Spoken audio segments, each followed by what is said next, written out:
Chia Tan's map is on an ambitious scale, measuring about 10 by 11 yards. It charts the entire Tiang Empire and extends its range into the barbarian world beyond China's borders, showing the 7 main trade routes with other parts of Asia. Tiang pottery, 7th to 9th century. Tiang is the first dynasty from which sufficient pottery survives for a Chinese style to become widely known in modern times. The surviving pieces are almost exclusively ceramic figures found in tombs. They represent the animals, particularly horses, but also camels, and the servants and attendants needed by the dead man in the next life. The eclectic nature of Chinese religion is well suggested in the range of attendants considered helpful. A general by the name of Lu Tingxuan, buried at Luoyang in 728, is accompanied by 2 Confucian officials, 2 Buddhist guardians and 2 ferocious-looking earth spirits of a more Daoist disposition. Vigorously realistic in style, with bright and often dappled glazes, Tiang horses and tomb figures are among the most delightful and recognizable of styles of pottery. But the Tiang potters make another contribution of much greater significance in ceramic history. They discover the technique of the thin white translucent ware known as porcelain. There is much argument about the date of the first porcelain, for there is no precise agreement on how to define it. It is most commonly described as white china so thin that it is translucent and makes a ringing sound when struck. Other definitions involve the relative proportions of ingredients such as kaolin and porcelain stone. Wares produced in North China during the Tiang dynasty, from as early as the 7th century, have the characteristics of porcelain. From the start they are widely appreciated. In a summer palace of the 9th century, far away on the Tigris at Samarra, broken fragments of Tiang porcelain have been found. The earliest known example of a foreigner marveling at this delicate Chinese ware derives from the same century and region. In 851 a merchant by the name of Suleiman is recorded in Basra, at the mouth of the Tigris, as saying that the Chinese have pottery of excellent quality, of which bowls are made as fine as glass drinking cups. The sparkle of water can be seen through it, although it is pottery. Tiang poetry, 7th to 9th century. Chinese poetry achieves its golden age during the Tiang dynasty. The ability to turn an elegant verse is so much part of civilized life that almost 50,000 poems, by some 2,300 poets, survive from the period. Poetry is a social activity. Friends write stanzas for each other to commemorate an occasion, and competitive improvisation is a favorite game at a party or on a picnic. Early in the dynasty, news of a child prodigy, a girl of 7, reaches the court.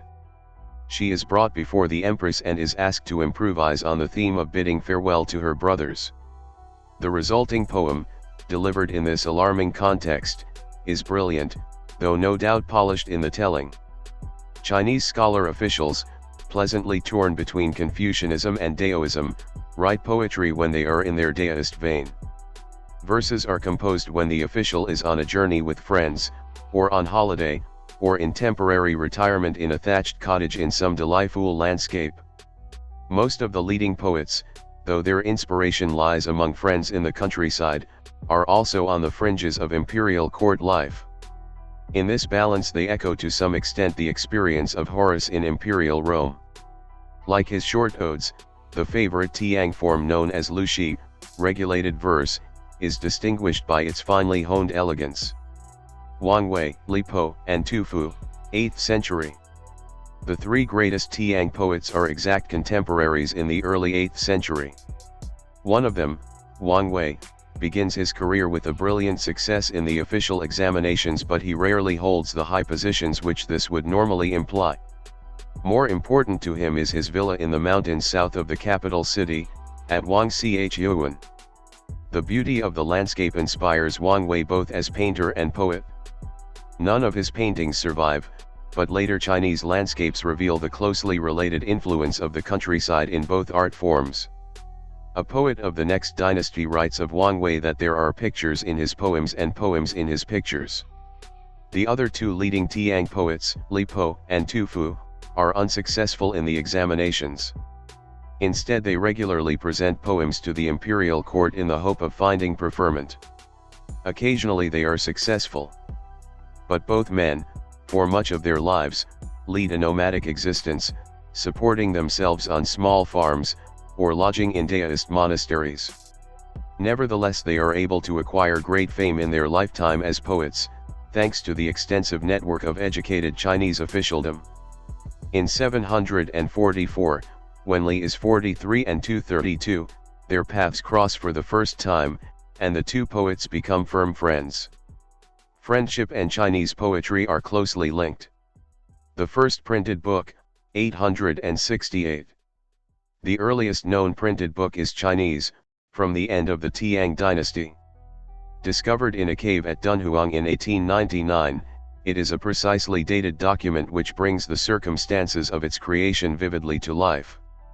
It is a scroll, 16 feet long and a foot high, formed of sheets of paper glued together at their edges.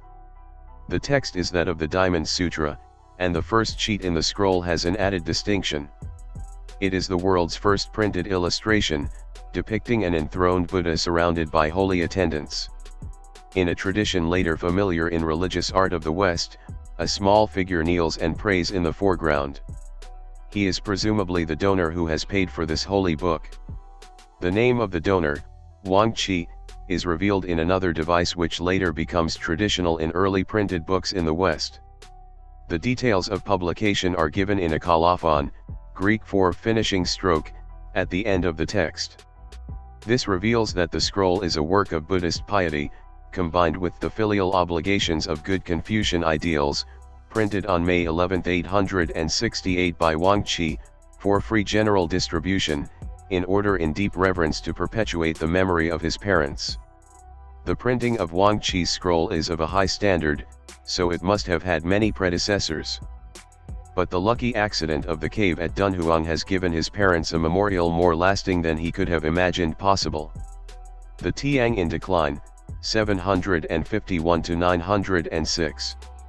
With the exception of printing, the great Tiang achievements take place in the first half of the dynasty. This is a repetitive pattern of Chinese history, for the vigor of the founding emperor of a dynasty, a self-made man, can rarely be matched by descendants who grow up in a palace environment, pampered by eunuchs and shielded from practical experience. The Tiang are also unfortunate in their neighbors.